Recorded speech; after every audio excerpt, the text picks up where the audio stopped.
Hi, folks. It's Andy Stautz at Stautz Law. I'm back today talking about estate planning. Today's topic is estate planning and divorce. Divorce is a big moment in estate planning because it really changes the legal priority of your relationships, right? Your spouse was number one person in the eyes of the law. Your ex-spouse or soon-to-be ex-spouse, you're changing those relationships. So during a divorce, immediately after a divorce, you need to revise your estate plan to account for those changes.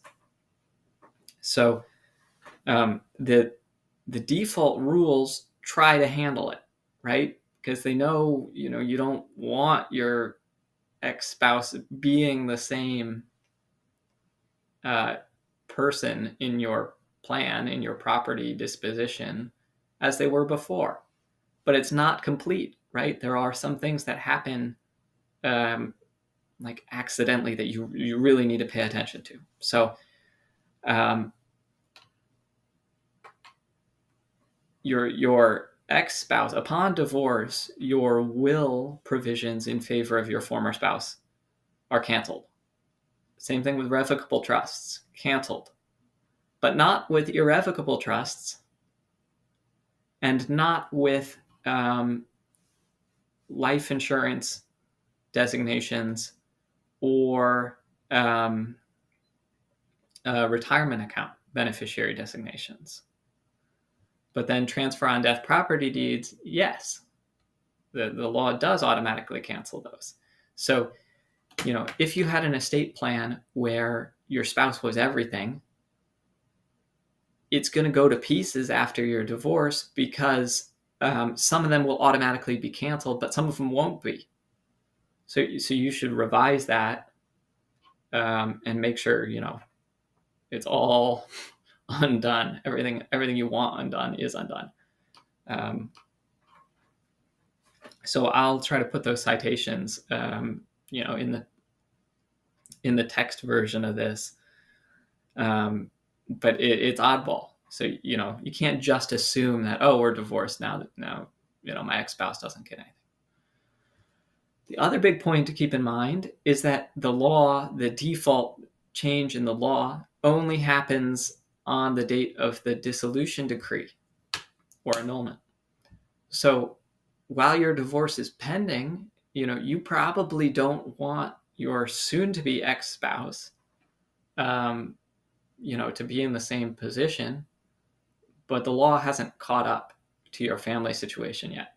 So especially if your divorce is going to take a while, or you're worried about, things happening in the interim, revise it in advance.